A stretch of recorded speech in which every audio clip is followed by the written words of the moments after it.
Так,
раз.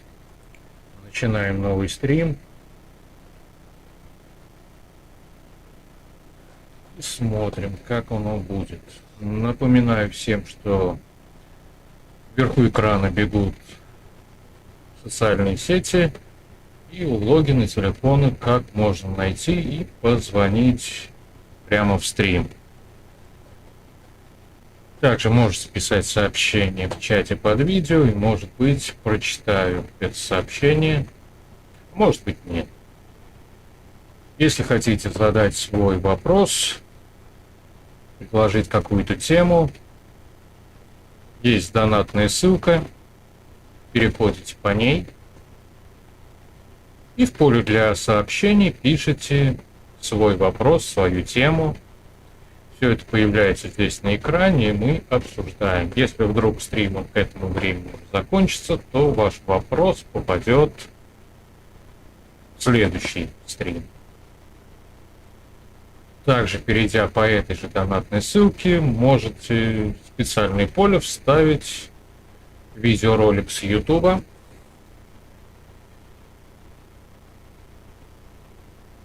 И тогда мы посмотрим ваш видеоролик, если он будет короче 10 минут. Если будет не короче, то есть будет равен или больше 10 минут, тогда у вас просто ничего не выйдет. А так, запросто. Также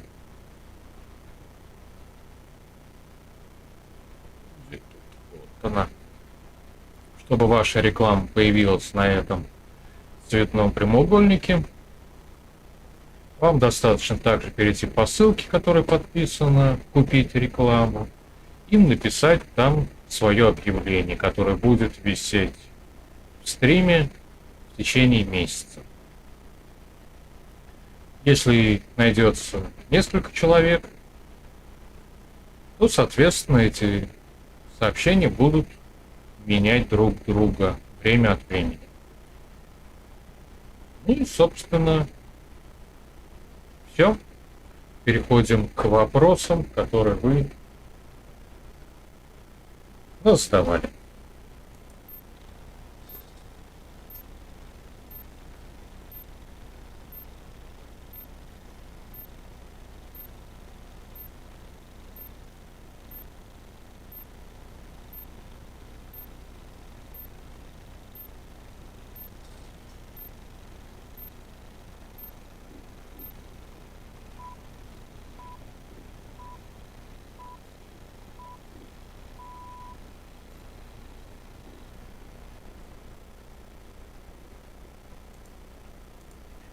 И первым номером идет новость о том, что телегу заблокировали на этот раз в Ираке. заблокировали из-за того, что создано большое количество каналов, в которых люди пишут разные личные данные. Кто где живет, кто каким телефоном пользуется и все такое тому подобное. Какой-то иракец из большого начальства написал Павлику Дурову, но тот проигнорировал. Ну и приняли решение заблокировать. Ну и посмотрим. Если вдруг через, например, неделю все это разблокируется, то это будет обозначать, что Павлику Дурову просто захотелось повторить шутку с рекламной кампанией в виде блокировки, которую он прокручивал уже, наверное, в 5-6 странах. Ну, а может быть, в Ираке найдут способ заблокировать намертво телегу и будут в Ираке жить без телеги.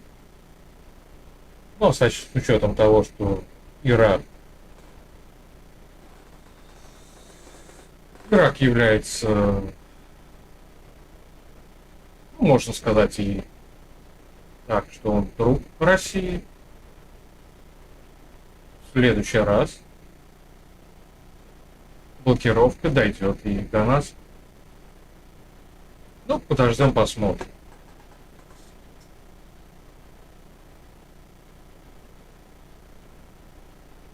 Вот новость. Новость звучит вот так. В 2025 году фирма Энтопротеин собирается начать большое производство белковой муки и кормов из сверчков. На что похожа эта новость? Очередная какая-то там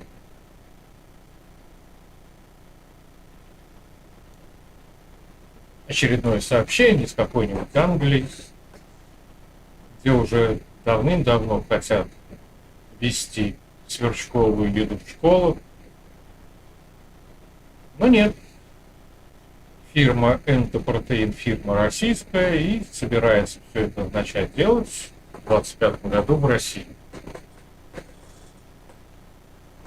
Вот лично вы будете покупать муку из толченых жуков? Ну, пусть даже из сверчков.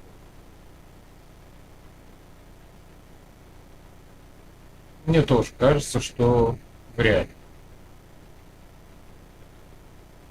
Но, однако, на что-то надеяться. Поэтому, скорее всего, в ближайшее время будет, не в ближайшее, не в смысле через неделю, а где-нибудь через год, полтора, появится куча людей, которые будут рассказывать, как они изменили свою жизнь, едя не муку из пшеницы и ржи, а из толченых сверчков, прочих жуков, что это оказывается не только сильно полезно, но еще и очень вкусно. В чем, если честно, меня берет большое сомнение.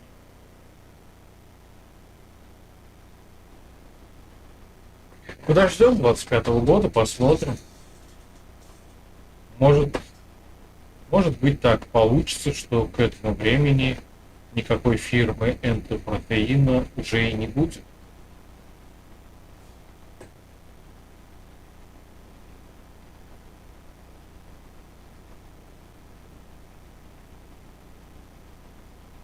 Кто это?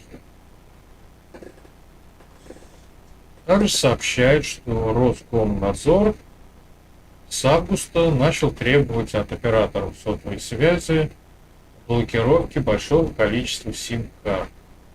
А если быть более точным, то сим-карт, где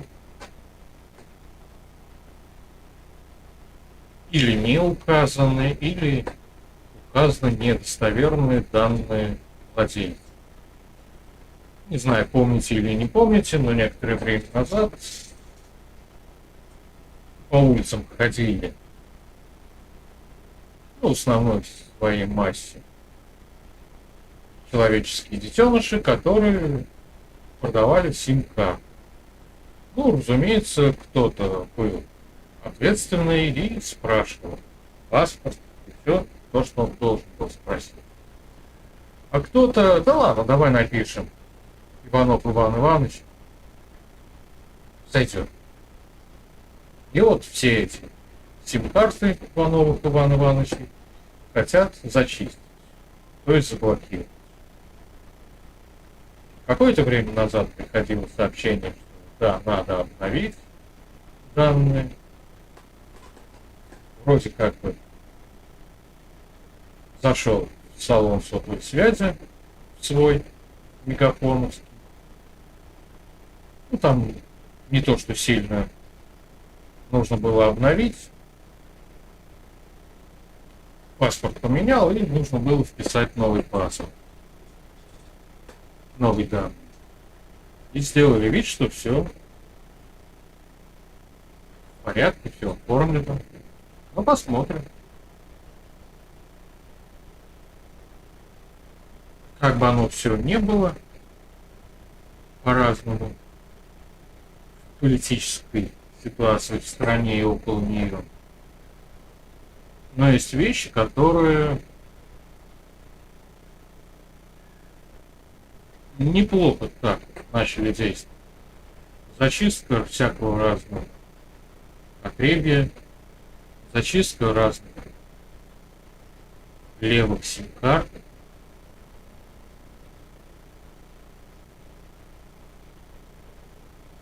Сегодня смотрел один видеоролик на YouTube. Иван Дыденко говорит. И вот он рассказывал про свою точку зрения по поводу российской культуры. Что ее нет давно. И все, кто может что-то делать, не делают ничего. Ну а те, кто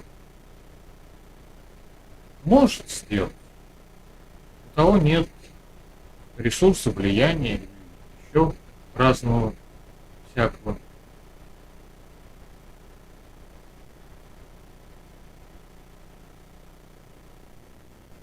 Очень убивался по поводу фильма «Крым», мультфильма «Чебурашка». Крым не смотрел, и в ближайшее время смотреть не стану. А Чебурашку... Есть хороший мультфильм «Чебурашка», это мультфильм, который я смотрел в детстве. То, что собрало какое-то количество миллиардов в кинопрокате, ну, это у меня складывается впечатление, что просто так, сегодня мы ведем на Чебурашку 100 детенышей. Так, позвонили родителям, деньги собрали, повели. Кто будет смотреть эту мультфильм? Ну, ладно, смотрели. Какие-то рекорды поставил. И вот сегодня в киносериальной части будет пара фильмов, один из которых как раз фильм пробуждает патриотизм, хорошие человеческие чувства, все такое прочее. Но фильм не наш. И чувства все эти он пробуждает не у нас.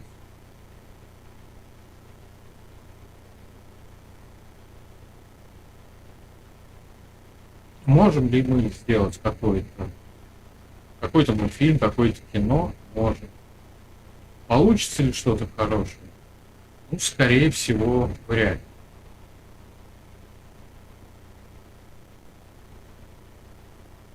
Ну, что, скорее всего, вряд ли. Скорее всего, просто-напросто ничего не выйдет.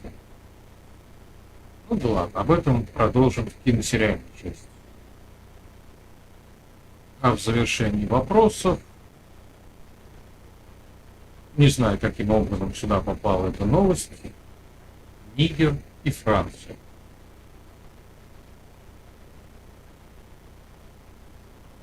Кто-то требует отстать от Нигера, кто-то требует отстать от Франции, кто-то что-то. На какое дело?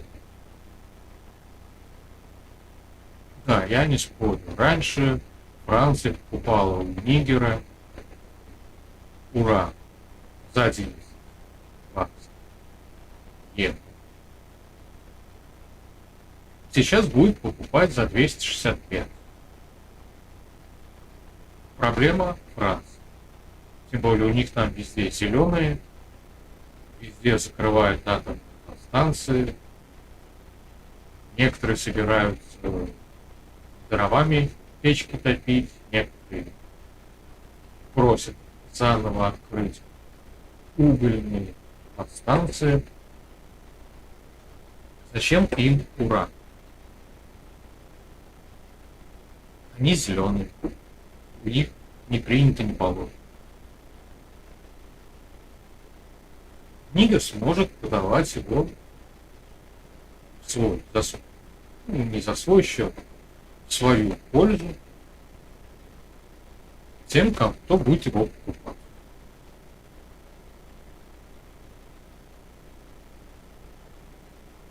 Кто-то пишет то, что туда прилетели самолеты Вагнера. Кто-то пишет, что нет, самолеты туда пока не прилетели. Сколько? 5 или 6 стран вокруг Нигера сообщают, что если вдруг какая-то военная интервенция туда придет, без разницы, Франция, не Франция, то они ведут свои войска туда, чтобы помочь этому самому Нигеру.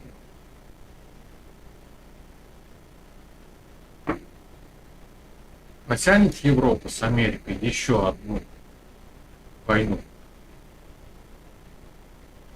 Не знаю. Скорее всего, нет.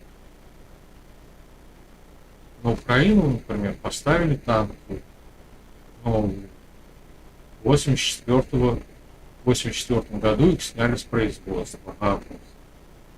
Перед тем, как эти 31 танку ехать на Украину, они приедут в Германию, где их будут сначала чинить. Починят, отправят в Украину, на Украине сожгут, и все. Танки закончатся. 30 танков — это не то количество, которое каким-то образом может повлиять на ход большого сражения. А речь идет не про одно сражение, а про целую, ну, в нашем случае, специальную операцию, в их случае целая война.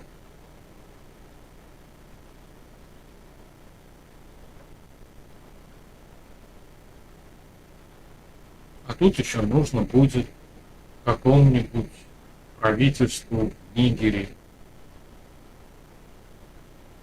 танки отправлять.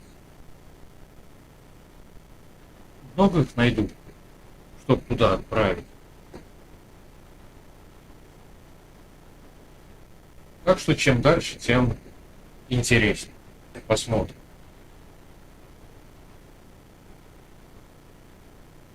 Ну а с новостями, с вопросами закончили, поэтому переходим к киносериальной части.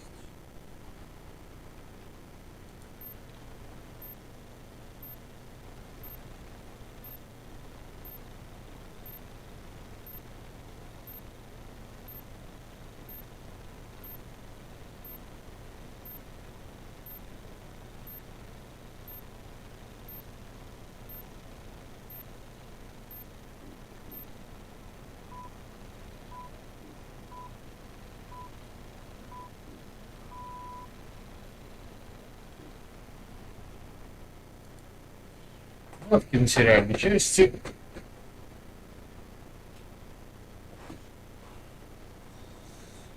два фильма, оба импорт. Начнем Начнем с детективчика. Фильм называется «Мизантроп» у нас, а в родном произношении «To catch a killer» — «Поймать убийцу». Ну, сначала смотрим трейлер.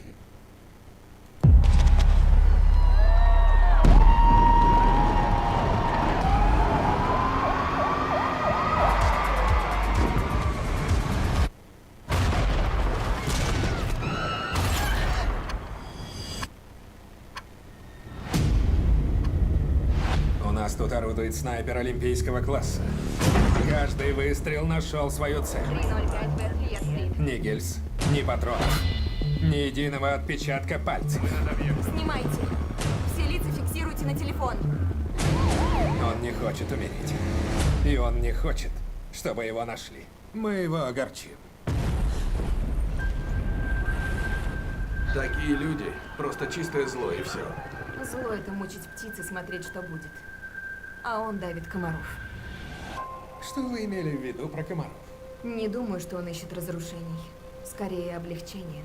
Как вас зовут? Эленор Фалкасер. Она с нами? Я попросил о твоем переводе. Я буду работать на бюро? Тебе уже отказывало бюро. Ты не прошла психологическую оценку. Агрессия, зависимость и антисоциальность. Черты тех, кого мы арестовываем, а не нанимаем. Я вижу в тебе талант. Я хочу, чтобы ты использовал его, чтобы дать мне новые зацепки. И скорее. Этот парень в спирали разрушения. Ты должна последовать за ним. Они разных полов, разных рас. Никакой схемы. Кто-то обучал его, кто-то любил его, кто-то продал ему оружие. Найдем их. Найдем убийцу.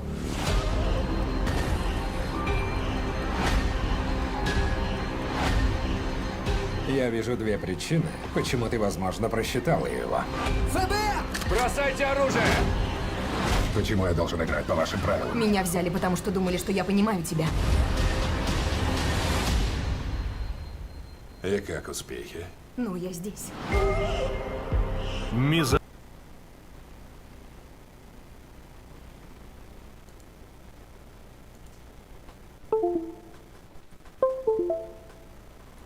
знаю, что происходит с компьютером, какое-то USB-устройство отваливается, потом опять приклеивается, все это с бульканьем.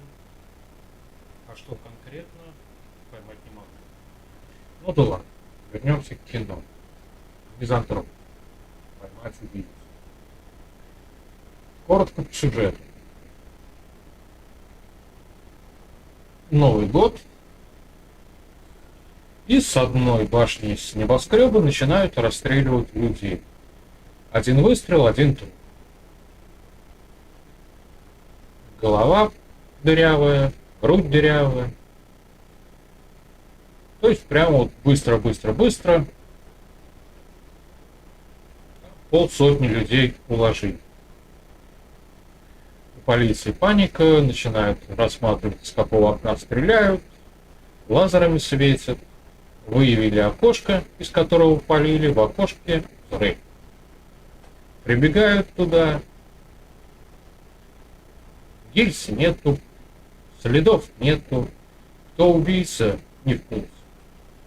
Ну и группа полицейских вместе с ФБРовцем начинает вести расследование.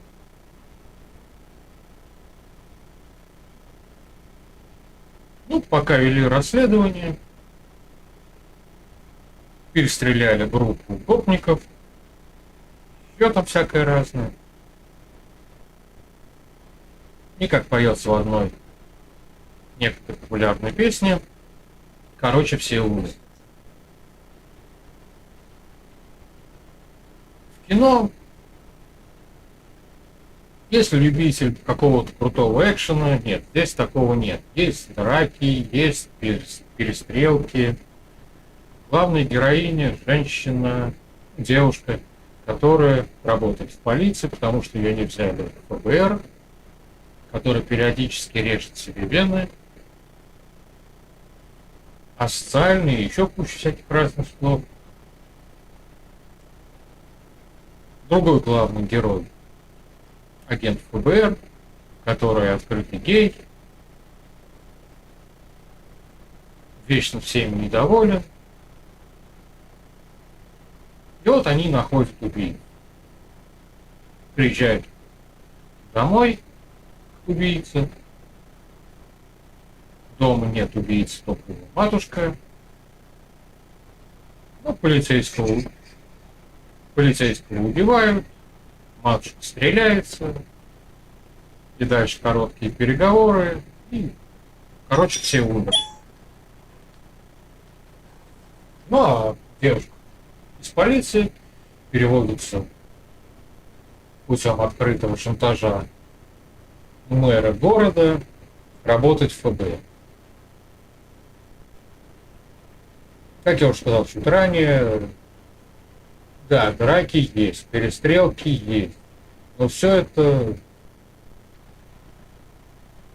не несет какого-то такого уровня, чтобы это можно было смотреть как боевик. Это все, скорее всего, можно смотреть как детективчик, как триллер.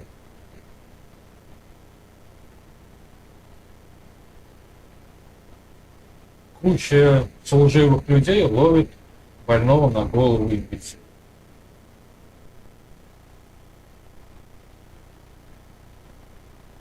Но однако при всем при этом кино неинтересно. Его можно посмотреть, да.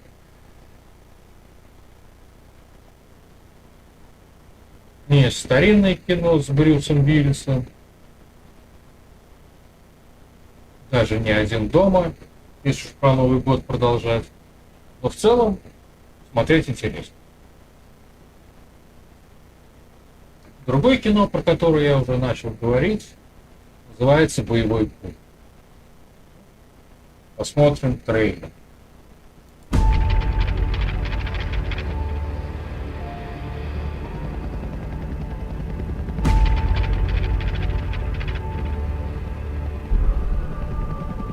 Our helicopter was shot down. I fell out before it crashed. So in the sky, like an angel.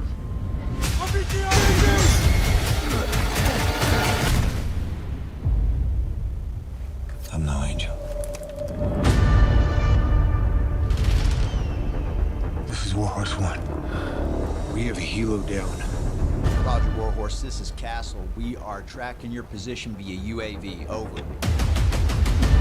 I've got 6 Americans trying to escape the country. We need to send a unit to link up with them. Roger that.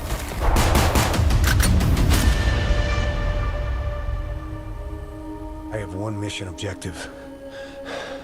I say again, I have one. Objective.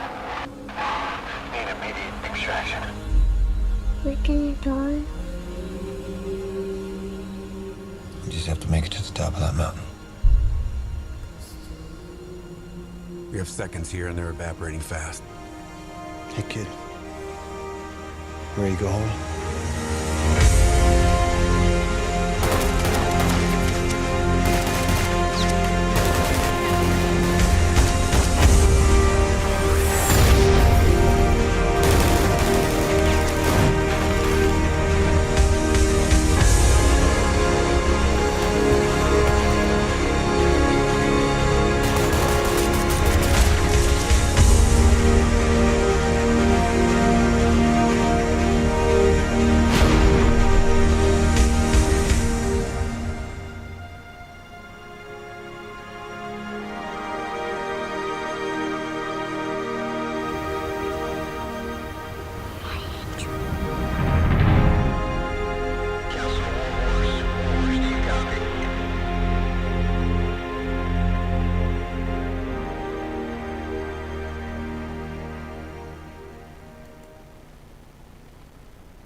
Так, про сюжет. Остается пару дней до вывода американских войск из Афганистана. И над Афганистаном летит вертолет с американским спецназом. И один дипломат звонит другому. Ну, не дипломату, какому-то там военному начальнику, и говорит: дружище, у меня вот здесь, на этой дороге, едет знакомый проповедник с семьей. всего 6 человек. Найди кого-нибудь, чтобы их оттуда забрать, а то они сами выбраться не успеют. Ну и этот военный начальник, ну ладно, есть вот тут одна команда, сейчас я ей скажу. Команда тем временем получает из гранатомета свой вертолет и один. Военный вылетает. Упал аккуратненько, не разбился, жив-здоров, все остальные погибли. И вот он подходит к машине, машина уже расстреляна, все убиты, кроме одной 6-летней девочки. И он берется эту 6-летнюю девочку вывести, эвакуировать из Афганистана. И дальше начинается интересная история про то, как большой, сильный, грубый, крутой американский спецназовец превращается в обычного человека, который заботится о девушке. При всем при этом кино, у меня сложилось впечатление, что это кино сняли на сдачу. То есть денег не было, и поэтому сняли на то, чтобы... Половина представителей Талибана играют не люди по национальности арабы, а обычные европейцы. Да, его там закутали в платок, одели челму, повязали в халат. Но морда у него европейская как была, так и осталась. Да, немножко грязью измазали, но все равно европейский. И почти... Ну, специально не считал, но арабов, которых играют арабы, человек, может 3, может 4, а их там целый толпы бедных. Я небольшой специалист по географии, не знаю, что там растет в этом самом Афганистане, кроме сухой травы. Но полфильма идут по горам, где все заросло елками. Снег был один разок, когда военный грезил.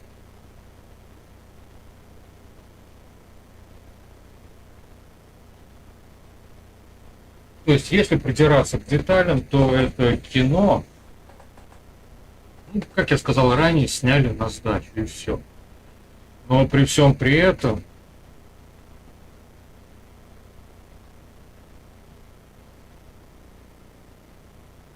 показали, как этот самый американский спецназовец обращается с девочкой, как он с ней просто говорит, что он ей говорит, зачем он ей говорит. И что в итоге с ним случилось, это отличное получилось кино про то, как, вот смотрите, он был обычный военный, обычный убийца, который летал по чужим странам, расстреливал людей. А теперь он удочерил эту девочку, купил ей собаку, да и девочка его уже папой стала называть.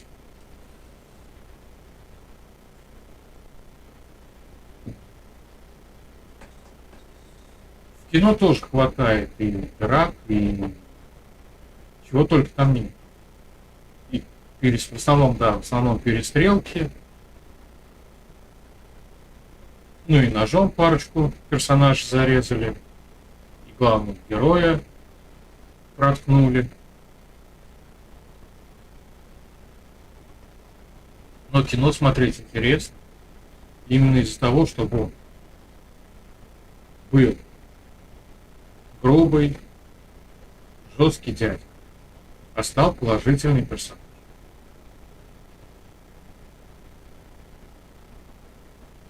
Вот могут, например, наши снять такое кино. Могут. Но вместо этого снимут лучше какое-нибудь кино, которое покажут по телевизору, продадут за счет фильма рекламу.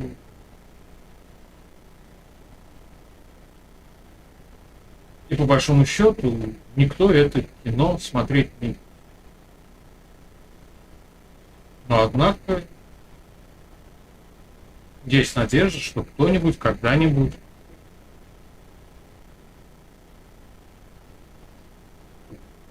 почему не снять, например, я вот не понимаю, например, какую-нибудь осовремененную копию Максима Перепелицы или «В бой идут одни старики». Да, с современными актерами. Сюжетом «Дом, пожалуйста, вам за окном Украины». Сирии есть, Ливан есть, еще куча всякого разного есть. Покажите, как умеете снимать хорошее кино.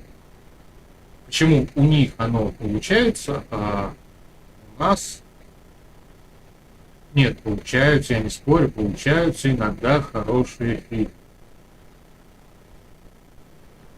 Но это достаточно редко.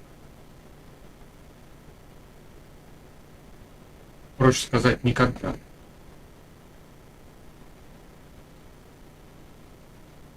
Если вернуться обратно к этому фильму, он, кстати, называется «Боевой конь 1». Позывной такой главного героя. Вот лично у меня он оставил только хорошие мысли. Да, снят кое-как, актеры подобраны кое-как. Все кое-как, но при этом при всем смотреть интересно.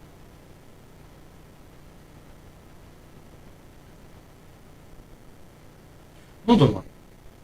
36 минут прошло. Стрим сегодняшний заканчиваю.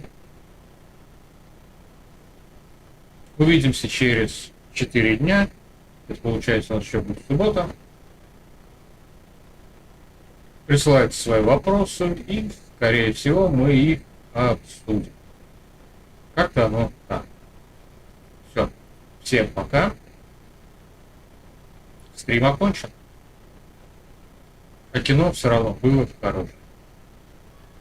И, кстати, присылайте в комментариях каких-нибудь еще хороших фильмов, а то почти все посмотрел. Надо еще что-нибудь посмотреть.